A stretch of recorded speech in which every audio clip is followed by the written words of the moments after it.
Rəşid ey məmur övladı, çəkilməsən də bir yana. Bu ailənin bir oğlusan, at özüsən də meydana. Ya hamı qalxa bir ola, ya hamı külliyən yana. Şəhidinin yasın tutur, toy etmək istəyən ana.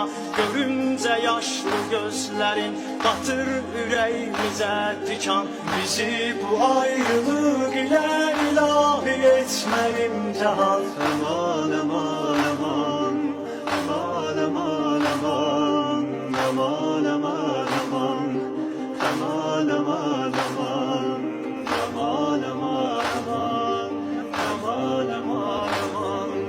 Kaç indi soysuz erməni, zaman döyüş zamanıdır. Bu xalqı zülmə yox deyən Hüseynçilər məkanıdır. Mübarizin cəsarəti